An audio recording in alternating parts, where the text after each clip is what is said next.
अत्यंत शुभयोगांची पर्वणी, तरीही कर्मात येतील अडचणी. तूळ राशीच्या अत्यंत समजूतदार जातकांनो, सगळ्यांना खुश ठेवण्याच्या प्रयत्नात तुम्ही शेवटच्या नंबरवर कधी गेलात हे तुम्हालाही माहीत पडलं नाही. फेब्रुवारी 2026 हा महिना तुम्हाला एकच सांगतोय, जीवनात समतोल ठेवणं, संतुलन ठेवणं चांगलं असतं, परंतु ते करत असताना स्वतःला विसरणं योग्य नाही. हा महिना तुम्हाला होकार देणं नव्हे, तर योग्य ठिकाणी नकार द्यायला शिकवित आहे.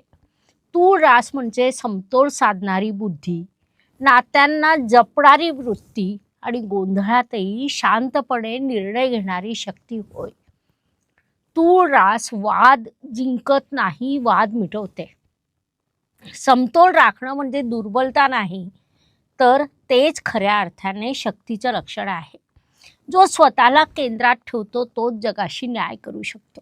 नमस्कार, मी ॲस्ट्रोगुरू डॉक्टर ज्योती जोशी सर्व ज्योतिषप्रेमी आणि अभ्यासकांचं मनपूर्वक स्वागत करते. आपण फेब्रुवारी 2026 या महिन्याचं राशी भविष्य समजून घेत आहोत. त्यामध्ये आज आपण तूळ राशीच्या जातकांसाठी हा महिना कसा राहील यावर सविस्तर चर्चा करणार आहोत. विविध दृष्टिकोनातून या महिन्यातील ग्रहस्थितीचं शास्त्रोक्त विश्लेषण करणार आहोत. सोबतच व्हिडिओच्या शेवटी मी तुम्हाला या महिन्यात करावयाचे विशेष उपाय सांगणार आहे, त्यामुळे व्हिडिओला शेवटपर्यंत बघा. अजून एक अत्यंत महत्त्वाची बाब म्हणजे विविध दृष्टीने हा महिना तुमच्यासाठी कसा असेल हे आम्ही खूप सविस्तरपणे सांगत असतो. त्यानुसार या महिन्यात तुम्हाला काय अनुभव आले ते कमेंटद्वारे आमच्यापर्यंत पोहोचवू शकता, जेणेकरून आमच्या या मार्गदर्शनाचा तुम्हाला लाभ होत आहे ही बाब आमच्यापर्यंत पोहोचू शकेल.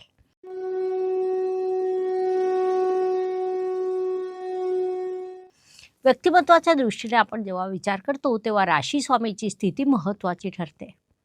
तूळ राशीचे स्वामी शुक्रदेव महिन्याच्या सुरुवातीला सुखस्थानात असून 5 तारखेला ते पंचम या त्रिकोण स्थानात जाणार आहे. राशी स्वामी त्रिकोण स्थानात असणं हा अत्यंत मोठा शुभयोग मानला जातो.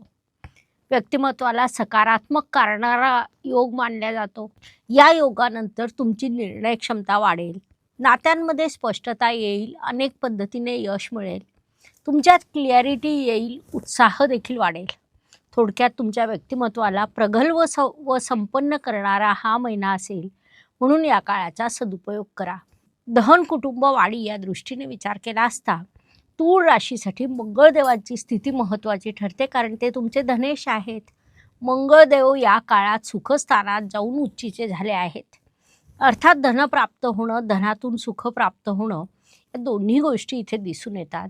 या काळात तुमचं उत्पन्न उत्तम असेल, मात्र तुम्ही जर भागीदारीत एखादं काम करीत असाल तर त्यात तुम्हाला सावधानता बाळगावी लागेल. घरामध्ये तुम्ही मध्यस्थाची भूमिका घेणार आहात, परंतु सगळ्यांवर भार टाकू नका. तुमची वाणी हेच तुमचं मुख्य शस्त्र आहे. गोड शब्द हे महत्त्वाचेच असतात, पण वेळ आली तर स्पष्ट बोलणं देखील आवश्यक असतं, ही बाब लक्षात घ्या. पराक्रम, परिश्रम, प्रवास या दृष्टीने विचार केला असता या काळात केलेले प्रवास तुमच्यासाठी लाभदायक ठरतील. परिश्रमाचं चीज होईल. प्रवासात सल्लामसलत करण्यात येईल, ज्यामुळे निर्णयाची योग्य दिशा सापडेल. तूळ राशीसाठी एक प्रश्न, सध्या तुम्ही कोणता निर्णय घ्यायचं टाळत आहात? तुमचं उत्तर कमेंटमध्ये नक्की लिहा. वास्तू, वाहन, जमीन, सुखशांती या दृष्टीने विचार केला असता तुम्ही घरातील पूर्व व पश्चिम दिशांमध्ये समतोल ठेवायला हवा. वाहनविषयक एखादा निर्णय लांबू शकतो, कारण तसे योग तुमच्यासाठी बनलेले आहेत. आईचा भावनिक आधार तुमच्यासाठी महत्त्वाचा राहील. शिक्षण, प्रेम, संतती या दृष्टीने विचार केला असता जे तूळ राशीचे विद्यार्थी कला, कायदा, व्यवस्थापन या क्षेत्रात शिक्षण घेत आहेत त्यांच्यासाठी हा काळ अत्यंत अनुकूल म्हणता येईल. तुम्हाला योग्य मार्गदर्शन प्राप्त होईल. शिक्षणात तुम्ही यश प्राप्त कराल. संततीच्या दृष्टीने विचार केला असता तुम्ही त्यांच्यासोबत संवाद वाढवायला हवा.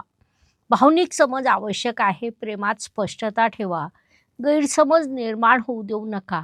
विवाह इच्छुक वधूवरांच्या दृष्टीने विचार केला असता त्यांच्यासाठी देखील संवाद वाढवणं आवश्यक आहे. निर्णय घाईने नका घेऊ, मात्र या महिन्यात विवाह जुळण्याचे योग आहेत.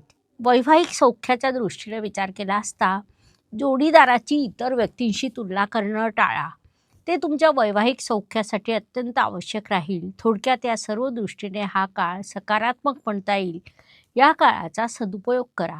आरोग्य, कर्ज, स्पर्धक, हितशत्रू या सर्व दृष्टीने विचार केला असता मानसिक तणावामुळे अनारोग्य निर्माण होण्याची शक्यता नाकारता येत नाही. भागीदारीमुळे देखील तुम्हाला तणाव येऊ शकतो. मुत्सद्देगिरी, तुम्ही स्पर्धेत यश गाठू शकतात. तूळ राशीच्या जातकांसाठी अत्यंत महत्त्वाचा प्रश्न आहे. तुमच्यासाठी पैसा महत्त्वाचा आहे की शांतता? तुमचं उत्तर कमेंटमध्ये नक्की लिहा. नोकरी व व्यवसाय या दृष्टीने विचार केला असता नोकरीत अनेक ठिकाणी चर्चा घडून येईल. चर्चेतून तुम्हाला सकारात्मक रिझल्ट प्राप्त होतील. व्यवसायात पार्टनरशिपमध्ये तणाव वाढू शकतो, म्हणून त्या दृष्टीने योग्य ती काळजी घ्या. ग्राहकांमध्ये समाधान वाढेल. थोडक्यात नोकरी व व्यवसाय या दोन्ही आघाड्यांवर हा महिना तुमच्यासाठी उत्तम म्हणता येईल. या काळाचा पूर्ण लाभ घ्या. युधिष्ठिर नेहमी न्याय व समतोल साधत होते, मात्र ते खेळामध्ये मर्यादा आखायला विसरले आणि त्याचा प्रभाव प्रचंड मोठा झाला. इतका की त्यामुळे महाभारताचे युद्ध देखील झालं. त्यानुसार तूळ राशीने समतोल साधताना स्वतःच्या सीमारेषा आखून ठेवणं देखील तेवढंच महत्त्वाचं आहे.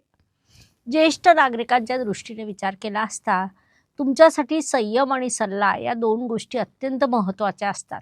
तुमच्यामध्ये आध्यात्मिक ओढ निर्माण होईल, जी तुमच्यासाठी अत्यंत उपयुक्त देखील राहील. तूळ राशीच्या ज्येष्ठ नागरिकांसाठी एक छोटासा प्रश्न. आजच्या युवा पिढीला तुम्ही काय सल्ला द्याल? तुमचा सल्ला कमेंटमध्ये नक्की लिहा. भाग्य व शुभसंकेत या दृष्टीने विचार केला असता तूळ जातकांसाठी हा महिना अनेक शुभसंकेतांनी परिपूर्ण भरलेला आहे. प्रामुख्याने सांगायचं झाल्यास तुमचे भाग्येश भाग्याच्या भाग्यात 3 तारखेला येणार आहे. त्यामुळे अर्थातच तुमचं भाग्य प्रबळ होणार आहे. महत्त्वाची बाब म्हणजे 5 तारखेला तिथे राशी स्वामी देखील येणार आहे. त्यामुळे पंचम या त्रिकोण स्थानात लक्ष्मी योग निर्माण होईल, जो तुमच्यासाठी अत्यंत सकारात्मक राहील. तुमचे धनेश आणि सप्तमेश या काळात उच्चीचे आहेत. हा देखील मोठा शुभसंकेत म्हणता येईल. याशिवाय तुमच्या भाग्यस्थानात गुरुदेव स्वतः विराजमान असून ते तुमच्या पत्रिकेतील धर्म त्रिकोण पूर्ण करीत आहेत. असे अनेक शुभसंकेत या काळात तुमच्यासाठी निर्माण झालेले आहे. त्यांच्यापासून तुम्हाला शुभ परिणाम देखील प्राप्त होणार आहे. या काळाचा सदुपयोग करा. कर्माच्या दृष्टीने विचार केला असता या काळात तुमचे निर्णय लांबू शकतात. कामात अडचणी निर्माण होऊ शकतात. तसंच सगळ्यांना खुश ठेवण्याच्या हट्ट्यामुळे काम देखील पुढे सरकणार नाही. त्यामुळे वेळेत निर्णय घेणं तुमच्यासाठी आवश्यक राहील. ही बाब लक्षात घ्या. लाभाच्या दृष्टीने विचार केला असता तुमच्या नात्यामध्ये सुधारणा घडून येईल. अडकलेला निर्णय मार्गी लागेल. साहजिकच हीच बाब तुमच्यासाठी मोठी लाभदायक राहील. या काळाचा उपयोग करून घ्या. व्यय व परदेश गमन या दृष्टीने विचार केला असता सौंदर्यावर तुमचा काही खर्च होणार आहे. तुमचे क्लायंट परदेशात असतील किंवा खूप लांब असतील तर प्रवासावर देखील तुमचा खर्च होईल. म्हणून तशी मानसिकता आधीच तयार करून घ्या, हा सल्ला देण्यात येत आहे. तूळ राशीच्या जातकांसाठी एक प्रश्न. तुम्ही खर्च कुठे करता? लोकांसाठी की स्वतःसाठी? तुमचं उत्तर कमेंट नक्की करा. तूळ राशीच्या जातकांनो, समतोल ठेवणं तुमचं सामर्थ्य आहे. तुमचं वजन कमी झालं तरी तराजू कोसळतो. व्हिडिओ आवडला असेल तर चॅनलला लाईक करा, कमेंट करा, शेअर करा, सबस्क्राईब करा, बेल आयकॉन अवश्य ऑन करा. कारण इथे केवळ भविष्य सांगितलं जात नाही, तर आयुष्याचा समतोल शिकवला जातो. आयुष्य हे सुखदुःख आणि उतार चढाव यांनी भरलेलं असतं. कोणताच मनुष्य पूर्णपणे सुखी किंवा पूर्णपणे दुःखी होऊ शकत नाही. प्रत्येक दिवस प्रत्येकाला सारखा जात नाही. महिन्यातील काही दिवस सुख, समाधान, यश प्राप्त करून देणारे, तर काही दिवस संघर्षाचे, अडचणीचे, तणावाचे जातात. हे सर्व मुख्यतः चंद्राच्या गोचरवरून ठरतं. त्या दृष्टीने तूळ राशीसाठी या महिन्यातील 9, 19 आणि 27 हे दिवस शुभदायक, सुखदायक, यशाचे आहेत. तर 7, 17 आणि 25 हे दिवस तणावाचे जातील. या दिवसांमध्ये अडचणी, अडथळे, समस्या जाणवतील. म्हणून तशी मानसिकता तयार करून वाटचाल करा. उपायांच्या दृष्टीने आपल्या ग्रंथांमध्ये थेट प्रभाव करणारे उपाय दिलेले आहेत. अशुभ गोष्टींची अशुभता कमी करण्याचं, शुभ गोष्टींची शुभता वाढवण्याचं सामर्थ्य त्यात असतं. त्यानुसार उपायांच्या दृष्टीने विचार केला असता रामायण सर्वांना माहिती आहे. याच रामायणामधून काही मार्गदर्शक दोहे आणि उपाय मी राशीनुसार देत आहे. तूळ राशीच्या दृष्टीने समतोल, न्याय आणि नाती ही तुमची बलस्थानं आहे. त्यानुसार तुमच्यासाठी रामायणातील चौपाई अशी की समरथ को नहीं दोष गोसाई, समरथ को नहीं दोष गोसाई. या चौपाईचा सोप्या भाषेत अर्थ सांगायचा झाल्यास सामर्थ्यवान व्यक्तीला दोष नसतो, पण न्याय हवा. उपायांच्या दृष्टीने तुम्ही शुक्रवारी प्रभू श्रीराम व माता सीतेचं पूजन करा.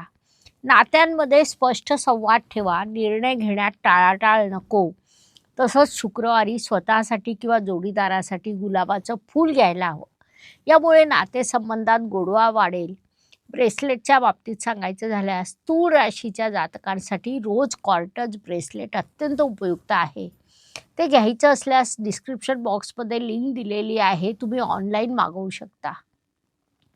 राशी वेगवेगळी असू शकते, परंतु रामनाम सगळ्यांसाठी समान आहे.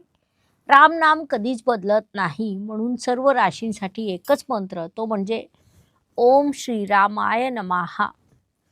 रामनाम म्हणजे धैर्य, मर्यादा, धर्म आणि करुणा. हा मंत्र मन शांत करतो, निर्णय स्पष्ट करतो. ग्रहदोष शांत करण्यासाठी सुरक्षित आणि सात्विक असा हा उपाय आहे, जो कोणत्याही राशीला, कोणत्याही वयाला योग्य आहे. रामनामाचा जप तुम्ही दररोज सकाळी झोपेतून उठल्यावर किंवा रात्री झोपण्याच्या आधी 11, 21 किंवा 108 वेळा करू शकता. या सर्व उपायांचे शुभ परिणाम प्राप्त होतील, म्हणून नक्की करा. व्हिडिओ आवडला असल्यास लाईक, शेअर, सबस्क्राईब करा. बेल आयकॉन ऑन करा. धन्यवाद. शुभम भवतु. जय ज्योतिष. नमस्कार. शास्त्राचा अभ्यास करण्यासाठी माझी मराठीतून 11, हिंदीतून 2 अशी पुस्तकं प्रकाशित झाली आहे. विशेष बाब म्हणजे मी स्वतः संशोधित केलेली ज्योती जोशी पद्धती अर्थात जे पद्धती या विषयावर स्वतंत्र ग्रंथ उपलब्ध आहे, त्याचा देखील लाभ घ्यावा. यूट्यूबची कार्यप्रणाली ही मुख्यतः लाईक, शेअर आणि सबस्क्राईबवर चालते. Please like, share and subscribe the channel. धन्यवाद. शुभम भवतु. जय ज्योतिष.